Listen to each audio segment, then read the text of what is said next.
Saya pernah dirobohkan ekonomi saya, dirobohkan dunia saya. Wah, macam-macam. Dan saya bisa duduk di sini hari ini karena saya memilih untuk tetap hidup. Tidak mau saya berhenti seroboh apapun. Dan saya percaya, bahkan dari reruntuhan sekalipun, kita bisa bikin pondasi yang hebat. Dari rumah yang runtuh pun, kita bisa bikin rumah yang indah. Kalau kita tahu caranya. Dan mau kita bangkit. Nih, untuk yang roboh-roboh, tenang. Kalian tuh udah robohnya segala. Keyakinannya roboh, agamanya roboh, ekonominya roboh, tubuhnya, hubungan sosialnya roboh, lambungnya.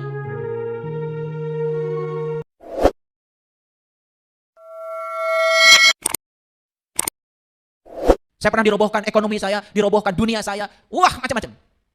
Dan saya bisa duduk di sini hari ini karena saya memilih untuk tetap hidup. Tidak mau saya berhenti seroboh apapun. Dan saya percaya, bahkan dari reruntuhan sekalipun, kita bisa bikin pondasi yang hebat. Dari rumah yang runtuh pun, kita bisa bikin rumah yang indah. Kalau kita tahu caranya. Dan mau kita bangkit. Nih, untuk yang roboh-roboh, tenang. Kalian tuh udah robohnya segala. Keyakinannya roboh, agamanya roboh, ekonominya roboh, tubuhnya, hubungan sosialnya roboh, lambungnya. Habis makan juga gak karu-karuan. Roboh semuanya. Tapi yang paling bahaya adalah roboh dari sini ke atas. Kenapa? Karena dari sini ke atas ini, ya, kalau kita investasinya kurang dari 75%, kita nggak punya masa depan. Makanya orang yang selalu rezekinya untuk dari leher ke bawah, lebih banyak, leher ke atasnya sedikit. Lihat, dia tidak punya masa depan. Dan semua orang punya masa depan adalah mereka yang investasinya 75% dari sini ke atas. Dari sini ke bawah 25% aja. Gak apa-apa, gak pakai kerincing-kerincing di sini, gak apa-apa. Gak apa-apa, gak pakai kerincing-kerincing di sini, gak apa-apa, gak apa-apa. Yang penting ininya hebat. Ininya hebat nih. Karena hebatnya orang tuh dari sini ke atas nih. Paham maksud saya? Itulah pentingnya kita sekolah, pentingnya kita mengembangkan diri. Semua itu dari sini ke atas Bapak Ibu. Bahkan nasib kita akan berubah kalau dari sini ke atasnya sudah berubah. Nah, dengarkan kajian-kajian saya tentang neuroscience dari sini ke atas. Makanya kalau kita yang merubah nasib di sini. Ini cerita siapa tadi? Ya, cerita orang yang melalui suatu negeri memasuki kehidupan ini, tetapi atapnya sudah roboh. Gak apa-apa Bapak Ibu. Kita sekarang bikin rumah yang bagus dari runtuhan, oke? Siap? Oke, gak apa-apa. Terkadang harus sakit dulu, terkadang harus kehilangan dulu, terkadang harus berantakan dulu, gak apa-apa. Gak apa-apa. Karena kebenaran juga begitu. Ya, kebenaran itu sulit di awal, berantakan di tengah, tapi akan indah pada akhirnya. Percaya sama saya. Saya menyampaikan ilmu itu bukan ilmu katanya, ilmu yang sudah saya jalani. Makanya di komunitas saya itu, saya berusaha saya menjadi teladan bagi mereka. Dalam segala aspek kehidupan. Dalam cara bekerja, dalam cara hidup, cara berumah tangga, cara makan, saya ajarkan semuanya. Dengan praktek. Bukan nganjurin orang kemudian saya tidak melakukannya. Kan sekarang tuh banyak ya, nganjurin sodakoh. Malah dia paling gede bagiannya. Betul nggak? Iya. Harusnya kan jadi amilin. Ini malah jadi ambilin. Betul apa tidak? Kalau ceramah agama kayak gitu, ya nolong orang enggak. Sebetulnya zakat, sedekah di Islam itu perintah supaya kita punya ekonomi yang kuat. Makanya bangun sistem untuk membangun ketahanan ekonomi kita. Lagi tidur pun m-banking harus jalan. Tahu caranya? Banyak caranya sekarang. Ya, saya lagi tidur pun yang nonton YouTube saya banyak. Lagi tidur yang beli buku saya banyak. Makanya bangun sistem, itulah pentingnya kita cerdas. Jangan tangan di bawah terus. Coba tangan di atas, di atas. Keren. Gak apa-apa ya yang hari ini tangan di bawah, gak apa-apa. Darurat. Lucu ya, mengajarkan sodako. Dia sendiri gak pernah. Maaf ya, maaf. Bagaimana Allah menghidupkan kembali negeri yang sudah hancur ini? Itulah pertanyaan di ayat ini. Bagaimana Allah menghidupkan negeri yang sudah hancur ini? Ini paradoks Bapak Ibu. Lalu maka Allah mematikan orang itu 100 tahun kemudian menghidupkannya kembali. Pusing Bapak Ibu baca ayat ini. Sudah hancur negerinya, ditanya bagaimana cara Allah menghidupkan orang mati? Kata Allah, akan dimatikan kamu 100 tahun untuk hidup kembali. Pusing kan? Iya. Karena kita belajar agamanya cuma di kulit luar aja. 100 tahun aja, mati aja. Itu. Padahal leluhur kita sudah mengajarkan ilmu mati sak jroning urip. Di Priangan sudah diajarkan ilmu nganjang kapageto. Nabi Muhammad bilang, mut antako blamut. Belajarlah mati selagi hidup. 100 tahun, angkanya berapa? 3 kan? 100. Apa maknanya? Terus terang ya, saya tidak akan membuka rahasia ini di tempat ini. Tapi saya kasih sedikit aja clue-nya. 100 itu 100. Dan itu kalau dalam elektronika, 1 dan 0 itu yang disebut dengan biner. Makanya dunia elektronika dikendalikan oleh 2 angka aja, 1 dan 0. Yes or no. Lampu ini bisa nyala, tidak bisa saklarnya di tengah. Konslet. Kalau mau nyala, kalau mau mati. Yes or no. Saya tidak bisa membuka rahasia ini terlalu vulgar. Tapi saya yakin suatu saat Bapak Ibu yang bisa bertemu dengan saya di acara khusus, saya buka rahasia ini. Langsung. Tapi sekarang cukup saja saya menyampaikan luarnya dulu. Jadi kalau ingin kita bangkit dalam hidup, makanya kuncinya cuma satu. Yes or no. 1 atau 0. Jangan setengah. Nah kan kebanyakan kan setengah. Coba lihat orang yang hidupnya setengah mati. Betul nggak? Pergi pagi pulang sore, pergi pagi pulang sore. Cari duit segede pintu, dapat juga enggak. Yang ada kekurangan terus. Betul nggak? Karena hidupnya setengah mati. Hidup enggak, mati enggak. Makanya lihat orang yang setengah. Setengah laki-laki. Gak jelas. Setengah perempuan. Gak jelas. Ini saya kasih yang gampang dulu buat Bapak Ibu. Pokoknya mulai sekarang. Yes or no. 1 atau 0 itu aja. Coba mulai sekarang. Kalau ya iya, kalau enggak. Kalau mau ngaji yang benar. Kalau enggak. Yang setengah-setengah itu enggak benar ujungnya.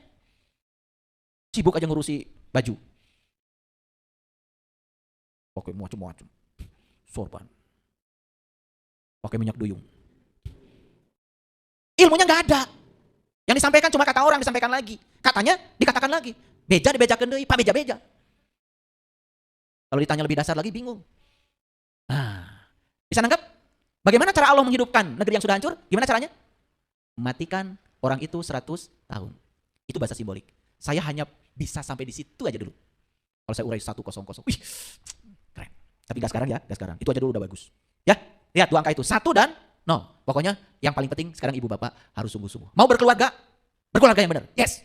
Jangan setengah-setengah. Mau jadi pengusaha? Pengusaha yang benar. Yes. Mau jadi PNS? PNS yang benar. Isi absen doang. Kerja kagak. Yang kayak gitu gak dapat berkah. Saya mau pensiun dini. Tempo hari. Tadi tawari oleh atasan saya. Udah Pak Saiful, yang penting Bapak asal hadir aja. Gak bisa, saya modelnya bukan kayak gitu. Kalau saya jadi PNS, saya jadi PNS yang benar. Ngajar 16 pertemuan setiap semester. Kalau saya enggak, ya enggak. Gak mau saya ngabsen saja. Kemudian saya dapat gaji tiap bulan. Gaji buta. Gak berkah. Kalau mau jadi TNI, TNI yang benar. Kalau mau jadi polisi, polisi yang benar. Jadi hakim, hakim yang benar. Jadi jaksa, jaksa yang benar. Kalau jadi pengusaha, pengusaha yang jujur. Gitu. Yes or no. Pasti negeri yang roboh ini bangun lagi. Percaya sama saya. Kalau kita jujur Bapak Ibu, modal aja banyak yang nawarin. Tapi kalau kitanya orang setengah, culas. Kalau bahasa Qur'annya al-muqtasid. Al-muqtasid itu gandul. Jadi di langit enggak, di bumi enggak. Ya, manusia bukan. Setan iya. Setan makanya enggak ada yang setengah ya. Makanya kalau saya sering nyindir kalau di komunitas saya. Kamu kalau mau jadi Musa, Musa yang benar. Kalau mau jadi Fir'aun, udah Fir'aun aja. Jangan jadi musafir. Setengah Musa, setengah Fir'aun maksudnya. Maaf ya, biar bangun tuh yang pada tidur. Jadi cara Allah menghidupkan orang mati gimana katanya? Cara membangun kembali negeri yang roboh gimana caranya? Dimatikan 100 tahun. Keren banget itu ayat. Ini kalau nggak nangkep esensinya, bahaya. Tapi saya kasih tahu ya, saya berbicara kulit luarnya dulu. Dalamnya harus ada pertemuan khusus. Untuk orang khusus, karena ini ilmunya khusus. Oke, lanjutkan dulu. Berapakah lamanya kamu tinggal di sini? Ia menjawab, saya tinggal di sini sehari atau setengah hari. Bapak Ibu, ngaji itu nggak usah lama-lama. Sehari atau setengah hari kata Quran. Tetapi ngajinya benar, mengalami langsung. Nah hitungan Allahnya itu 100 tahun. Kalau hitungan manusianya sehari atau setengah hari. Cukup Bapak Ibu menginvestasikan waktu sehari atau setengah hari. Bertemu dengan orang yang sudah mencapai ahlaz zikri. Gak banyak Bapak Ibu pelajarannya. Karena kalau sudah tahu kuncinya, kita bisa memasuki rumah kita sendiri. Tapi kata Allah apa? Allah berfirman, sebenarnya kamu tinggal di sini 100 tahun lamanya. Makanya orang yang sudah sampai kepada jati dirinya Bapak Ibu, bicaranya gak setengah-setengah. Yes or no? Gak kayak kalian. Udah niat gak datang. Ngaji yuk hari Rabu, Miskatul Anwar. Insya Allah. Dan insya Allah itu dipakai untuk supaya kelihatan lebih islami gitu. Pakai nama Allah, padahal udah niat gak datang. Supaya kelihatan soleh, dapat pahala. Lihatlah kepada makanan dan minumanmu yang belum berubah. Dan lihatlah kepada keledaimu. Keren banget. Makanan dan minuman yang belum berubah. Bapak Ibu, bagaimana 100 tahun makanan tidak berubah? Jelas ini tidak cerita makanan dan minuman jasmani. Ini cerita tentang makanan dan minuman rohani. Karena rohani ini abadi, makanannya pun abadi. Jiwa kita abadi, makanan jiwa pasti abadi. Ini sedang cerita apa Allah? Sedang cerita makanan jiwa Bapak Ibu. Dan satu-satunya makanan jiwa adalah pertemuan dengan Dia. Itu makanan jiwa yang abadi. Karena kalau makanan yang ada di dunia ini, ya Allah, saya makan sehari 1 kali aja jam 1. Udah kenyang. Bahkan suka sayang kalau makan lagi. Kenapa? Karena perut yang kenyang itu ternyata tidak produktif. Nah saya pagi-pagi sarapan tadi makan buah, makan jus, saya saum, minum aja tidak makan sembarangan, nanti jam 1 saya makan agak berat sedikit. Sudah, saya ketemu lagi makan besok. Intermittent fasting. Sehat. Oke, lanjut. Kira-kira kalau baca sendiri, pusing nggak ayat ini? Berapa keliling? Nah itu, pusing aja 7 keliling. Itu ada kaitannya nggak dengan umroh 7 keliling? Dengan sa'i 7? Bolak-balik Safa dan Marwah, dengan melempar setan dengan 7. Karena pusing itu 7, Bapak Ibu. Coba, kalau kita sudah bisa menggunakan yang 7, gunakan mulut kita dengan baik, gunakan penciuman kita dengan baik, gunakan mata kita dengan baik, gunakan telinga kita dengan baik. Total jumlahnya 7, gak pusing. Apa masih perlu saya kasih tahu? Lihat orang lain beli mobil baru. Pakai apa lihatnya? Pakai mata. Pusing. Betul gak? Pusing berasal dari sini.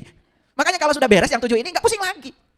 Gak pusing. Semua pusing itu berasal dari yang 7. Makanya pusing 7 keliling. Beda kalau celaka. Celaka mah 12.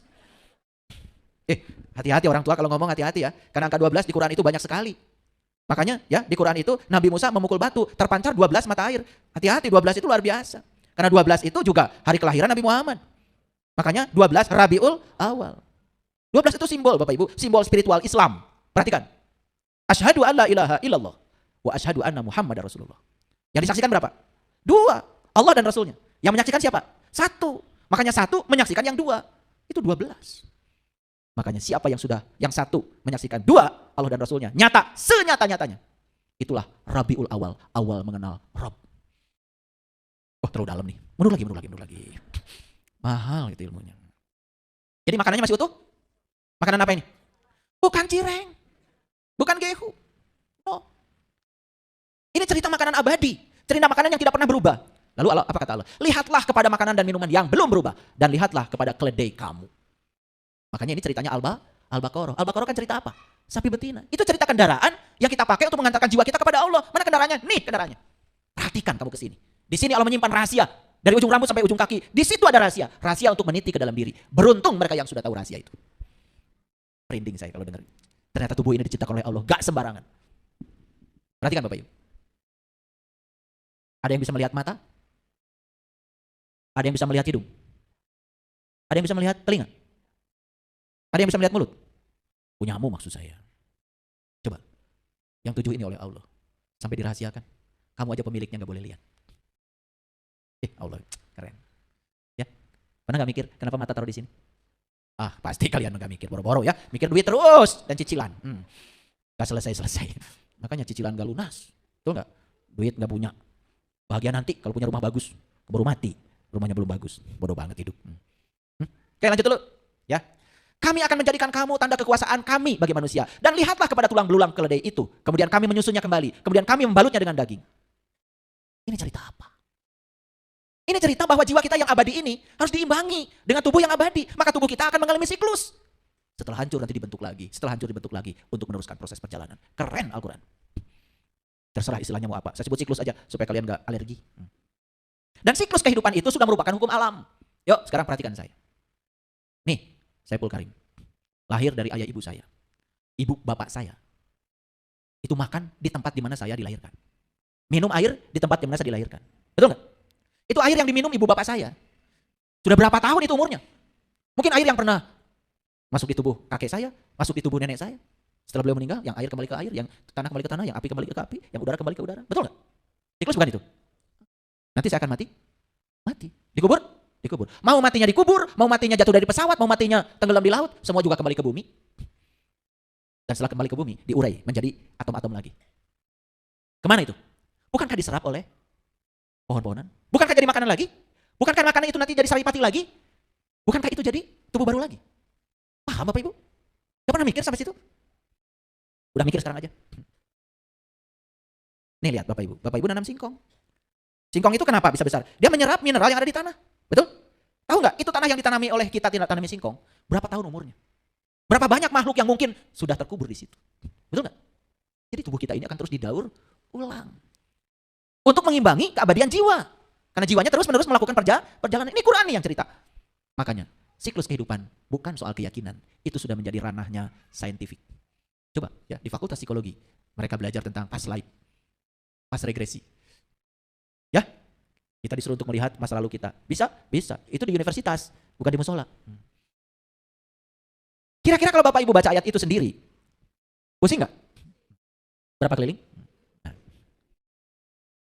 Hebat ya leluhur kita. Kalau bicara itu nggak ngasal. Oke, lanjut.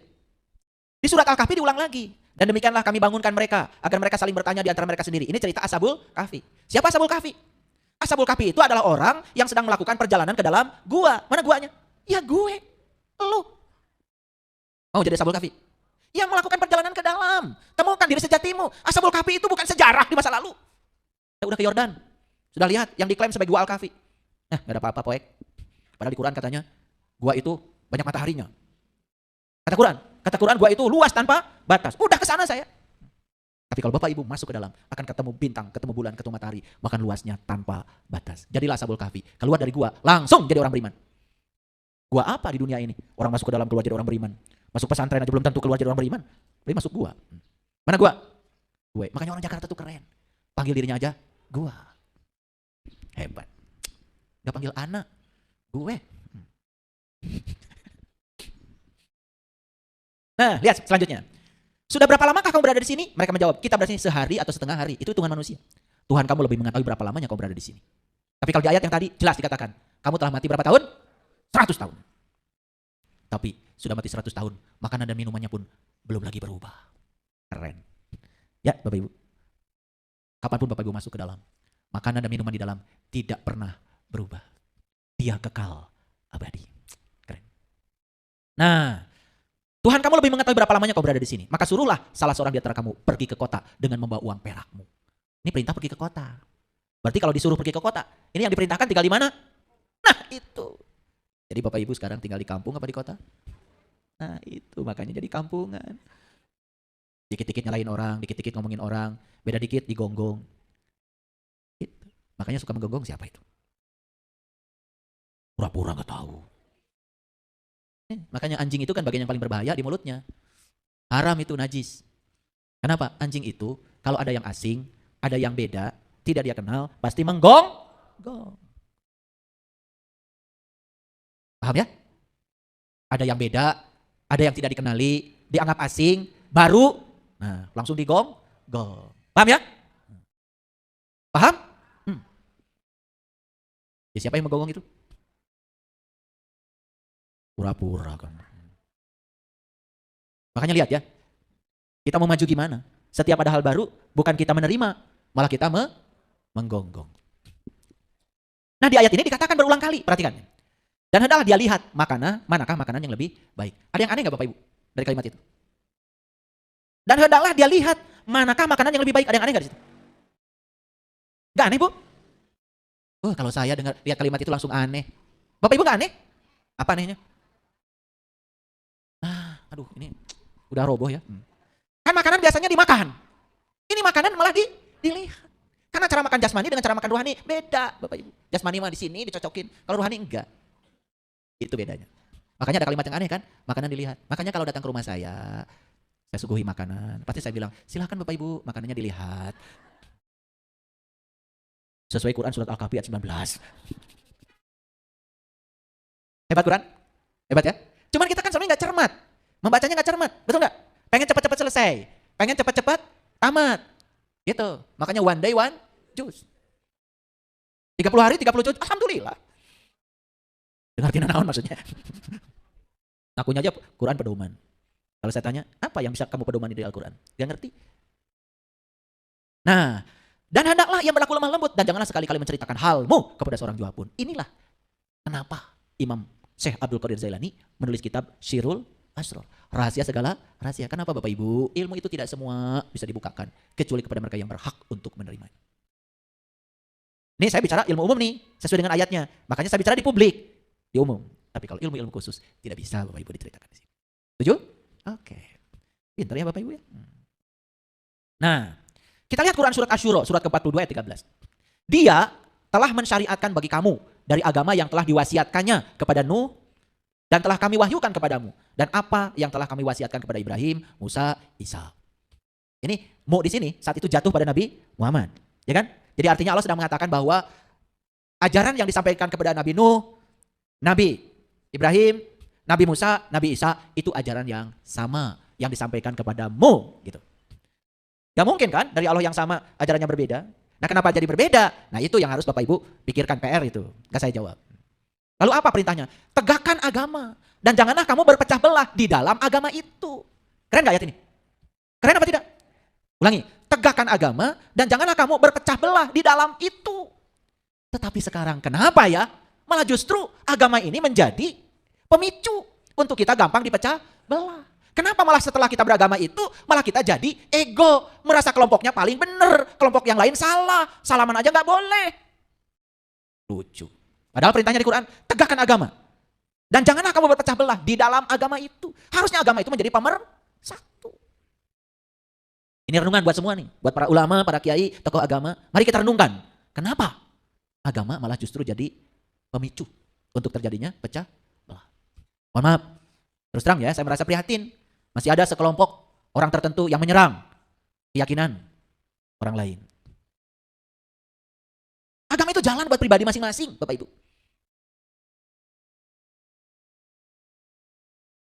Amat berat bagi orang-orang musyrik apa yang kamu seru kepadanya.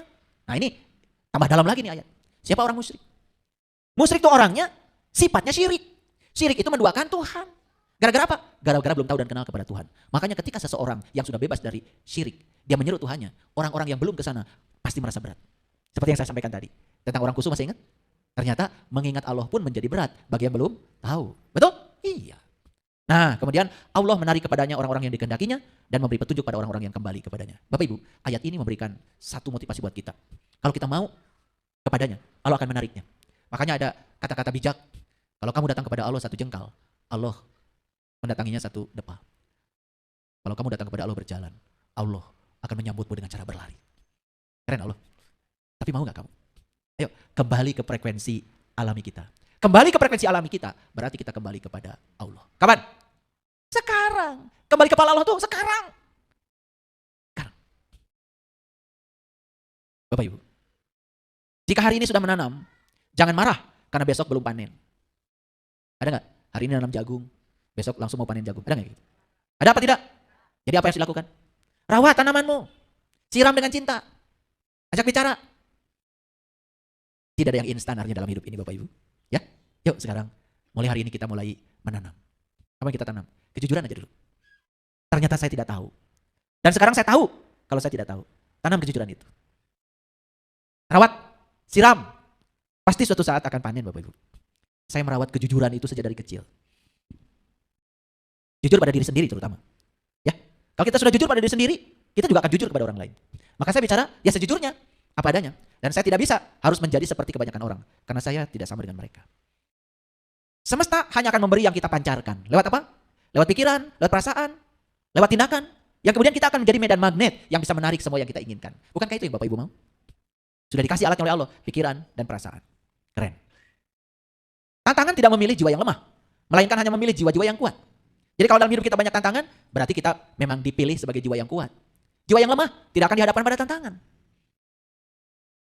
Saya pernah bertanya sama ibu bapak saya, kenapa Bapak Ibu anaknya banyak amat? 12. Satu meninggal, yang ada 11. Maka kalau di rumah, kalau lagi gurauan sama anak-anak, anak-anak bilang, ayah ini katanya keluarga Tanah Abang. Sembarangan. Kenapa? Glosiran katanya. Karena sekeluarga satu lusin. Kayak celana kolor aja. Glosiran kan biasanya harganya itu diskon. Gak apa-apa. Saya bilang sama anak-anak. Glosiran juga yang penting, tidak murahan. Ya kan? Semua benih yang dirawat saat ini akan indah pada waktunya. Setuju? Saya sering mengatakan, Bapak Ibu minta binatang mungil indah. Mungkin dikasihnya oleh Allah. Ulet dulu. Ya Allah, saya minta binatang mungil dan indah, dikasihnya ulet. Dibuang atau diterima? Dibuang atau diterima, jujur. Model-model kayak gini mah pasti dibuang. Tapi yang percaya pada kebijaksanaan Allah, yang percaya kepada Allah, yang percaya pada proses yang sedang dibangun oleh Allah, begitu dikasih ulat, ini dari Allah. Dirawat. Jadi kepompong. Jadi kupu-kupu yang indah. Oh ternyata ini pengkabulan doamu ya Allah. Aku minta binatang kecil, mungil dan indah. Ternyata tercapai juga lewat sebuah proses. Coba bayangkan ya, yang dikasih ulat langsung dibuang kayak tadi. Dapat kupu-kupu yang indah. Itulah kalian. Makanya gak nyampe sama kupu-kupu yang indah. Karena saat dikasih ulat langsung dibuang. Pengennya kayak Doraemon Allah itu. Ya Allah, berikanlah kepadaku bunga yang indah, yang wangi. Dikasihlah oleh Allah pohon yang berduri. Terima apa dibuang? Terima apa dibuang? Pasti dibuang. Apaan nih? Mintanya saya bunga yang indah, dikasihnya pohon yang berduri. Padahal itu pohon mawar. Dan tidak ada pohon mawar yang tidak berduri. Karena percaya pada kebijaksanaan Allah, diambil bunga mawar, dirawat, disiram. Suatu saat keluarlah bunga mawar yang indah dan wangi. Gitu nggak Bapak Ibu? Jujur, gitu apa tidak? Saya bingung mikirin kalian itu. Maunya apa? Minta sabar, langsung dikabulkan sama Allah. Dikasih suami yang enggak sabar. Masih merengek-rengek lagi. Ya Allah, gini amat suamiku ya Allah. Lupa dengan doanya. Padahal jadi orang sabar. Ya dikasih. Guru terdekatnya. Yang gak sabar amat. Coba, dirawat apa dibuang? Bohong. Bohong amat. Ini bekas pengadilan agama semua wajahnya. Nah kita itu kadang-kadang aneh, betul gak? Iya. Tidak percaya pada kebijaksanaan Allah. Inginnya semuanya serba instan. Padahal, ya katanya rumah tangga ibadah. Kalau rumah tangga ibadah berarti pasanganmu adalah sarana ibadah. Betul? Iya. Sarana itu. Sarana untuk sabar, sarana untuk luas, sarana untuk memaafkan. Kan begitu. Makanya yang sukses, gambuhnya, proses rumah tangganya, dandangnya penuh dengan gula. Habis gambuh, dandang, gula. Saya tahu dandangmu racun. Hidup itu tidak memilih siapa yang tercepat, tetapi siapa yang setia pada proses. Jadi hidup ini bukan perlombaan Bapak Ibu. Makanya nikmati setiap momen, setiap waktu, setiap hari. Nikmati semua pelajaran yang datang dalam hidup. Disukai atau tidak disukai. Itu jalan untuk mengembalikan kita pada frekuensi alami kita. Ingat, Allah bukan sedang menghukum, tapi Dia sedang membentukmu supaya kamu kembali kepada frekuensi alamimu. Karena Allah ingin kalian semua pulang kembali. Dan kalau sudah pulang kepada Allah, kalian bisa mendengar suaranya. Selaras senada lagi dengan tujuan penciptaannya. Waduh Bapak Ibu, saya bukan iklan ya, kalau sudah hidup di tahap itu. Nyaris tanpa upaya semua berkah datang.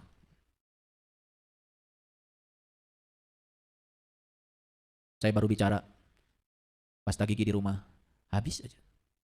Langsung dikirim tuh sama Bunda Tuti. Sekresek. Karena pasta gigi saya beda. Dulu kalau pasta giginya bukan itu, sering sariawan. Setelah pakai pasta gigi itu, Bunda Tuti itu yang sepuh. Guru saya dulu di UPI. Beliau dosen biologi. Dan beliau tuh selalu tahu kalau odol saya udah habis. Gimana tuh resonansinya? Karena saya gak pernah nelpon malu. Jadi apa saja yang terbesit di pikiran, apa aja yang terasa di perasaan, itu betul-betul semesta itu. Jadi saya semakin percaya kalau kita ini adalah magnet yang sangat hebat dan bisa menarik apa yang kita dambakan. Kalau kita selaras, tubuh, pikiran, dan jiwa harus selaras. Semesta hanya memberi berdasarkan kelayakan vibrasi. Awas ya, kelayakan vibrasi apa artinya?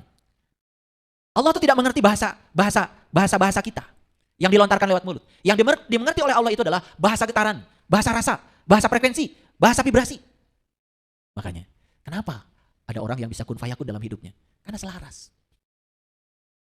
Ini sudah jungkir balik, sudah beli doa-doa mustajab. Gitu-gitu aja hidupnya. Betul nggak? Karena kita selama ini tidak mengerti. Dikiranya doa itu untayan kata-kata yang keluar dari mulut. Padahal doa yang sebenarnya adalah getaran, energi, vibrasi. Itu. Mulut mengatakan, ya Allah saya minta kekayaan. Tapi rasa kita mengatakan, saya tidak layak untuk mendapatkan itu. Itu kan kontradiksi. Dunia hanya akan membalas apa yang kita wujudkan, bukan apa yang kita harapkan. Izinkan keajaiban itu tumbuh dari dalam diri, bukan dari luar diri. Saya kasih tahu berulang kali, keajaiban hanya muncul kalau kita hidup dengan kesadaran. Kalau kita hidup dengan ego, dengan ambisi, di situ tidak ada keajaiban. Ini orang yang percaya bahwa hidup dia adalah gaji dia. Ini kan ada orang yang percaya, seolah-olah hidup dia adalah gaji dia. Makanya disuruh ini, suruh itu, demi untuk melestarikan gajinya, walaupun disuruh berbohong, tetap melakukannya. Banyak yang kayak gitu. Karena dia percaya hidupnya adalah gajinya, tidak ada keajaiban bagi dia. Tapi orang yang berangkat dari kesadaran murni, dia bekerja semata-mata untuk menyampaikan cinta kasih Allah lewat keahlian yang dia miliki, lepas dari segala keinginan tentang uang, malah dia mendapatkan rezeki dari arah yang tidak disangka. Tok Bapak Ibu, koreksi. Apa yang membuat Bapak Ibu bekerja sibuk? Uang? Pengen uang? Berarti kita digerakkan oleh rasa kekurangan, bukan digerakkan oleh rasa berkelimpahan, bukan digerakkan oleh Tuhan, tapi digerakkan oleh ketakutan-ketakutan kita yang berasal dari pikiran kita yang palsu ini, yang bernama ego.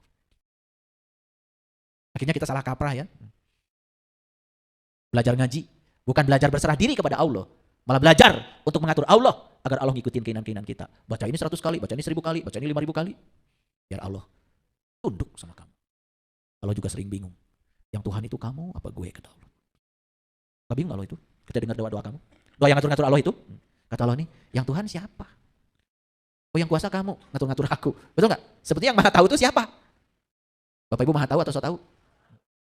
Bukan begini seharusnya. Tuh. Jadi orang so tahu begitu. Ketika ada yang terjadi itu bukan menerima kenyataan. Tetapi kemudian mengimajinasikan yang seharusnya menurut egonya. Maka dia bilang, bukan begini seharusnya. Sedang menyangkal Allah? Sedang menyangkal Allah? Sedang melawan Allah? Sering? Apa sering sekali? Jawab. Lucu.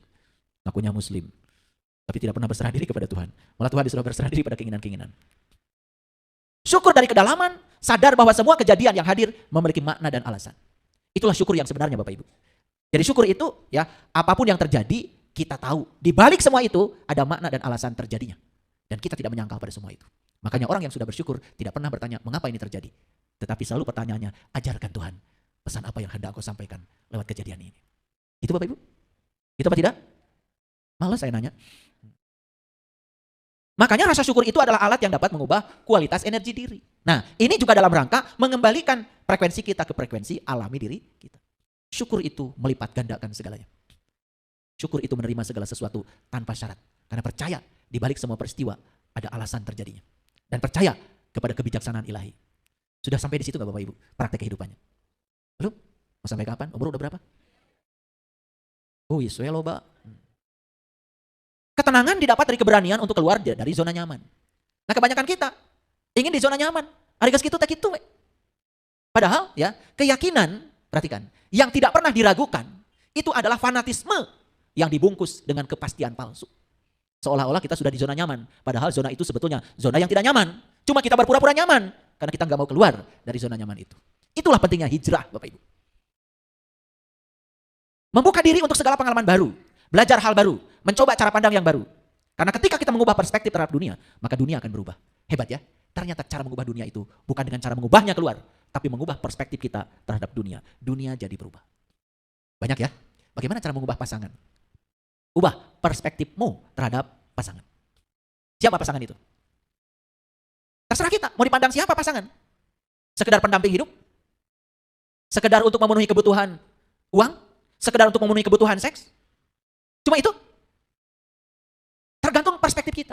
Tapi kalau kita menganggap pasangan itu adalah dipasangkan oleh data karma kita, dipasangkan oleh data kita, bahwa saya dengan dia ada urusan di kehidupan yang dulu. Dan kenapa saya dipasangkan sekarang? Karena ada 3 yang harus saya selesaikan. 1, ada utang yang harus saya bayar. 2, ada jalan bengkok yang pernah dilalui. 3, ada pekerjaan yang belum saya selesaikan di kehidupan dulu. Maka saya disatukan lagi di kehidupan yang sekarang dalam rangka menyelesaikan itu. Mudah untuk bisa menerima dan menghargai perbedaan dengan pasangan. Bahkan ujungnya, kita bisa menganggap pasangan kita sebagai guru sejati kita. Kalau kita sudah bisa menganggap itu, gak ada penolakan. Bapak Ibu pernah belajar bela diri? Ada yang pernah belajar bela diri? Pernah? Belajar bela diri apa? Pencak silat. Kalau sama guru silatnya ditendang, nerima gak? Ditendang sama guru silatnya. Dipukul sama guru silatnya, nerima gak? Ini guru silatmu, nendang. Terima gak? Hah?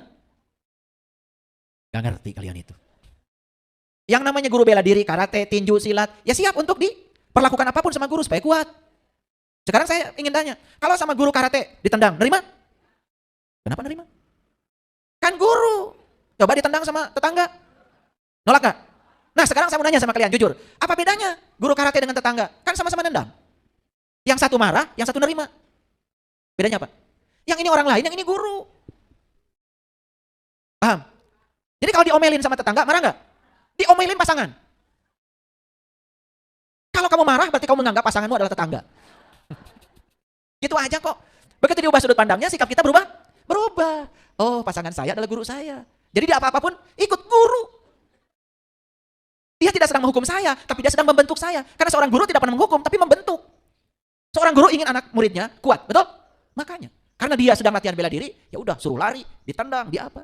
Itu dengan maksud supaya kuat. Dia tidak sedang menghukum, sedang membentuk. Orang lain itu menghukum loh, tapi kalau guru itu membentuk. Itu bedanya. Jadi pasanganmu guru apa tetangga? Nah loh, biar kerasa sekalian. Dunia ini bukan sesuatu yang harus dihindari, tetapi sesuatu yang harus dipelajari, dihayati. Dunia itu tujuannya. Jujur ya, sering menghindari dunia? Nah kalau menghindari dunia, kalian gak ngerti. Sering menghindari masalah? Suka kan? Cekcok sama pasangan, kabur. Bukan dipelajari, malah dihindari. Saya jujur mau tanya, kalau udah pulang cekcok lagi? tambah gede. Betul nggak? Iya. Ceritanya aja. Niskeun pikir. Niskeun pikir mah di lamari es. Ya itulah ya, karena kebanyakan ngikutin orang ya. Ya orang juga begitu. Berarti juga hasilnya. Betul nggak? Oke. Ada juga. Ada yang pernah datang sama saya. Ayah boleh nggak mesantren di tempat ayah? Pesantren. Sebentar. Emang kamu kenapa? Saya lagi ada masalah sama suami. Pulang.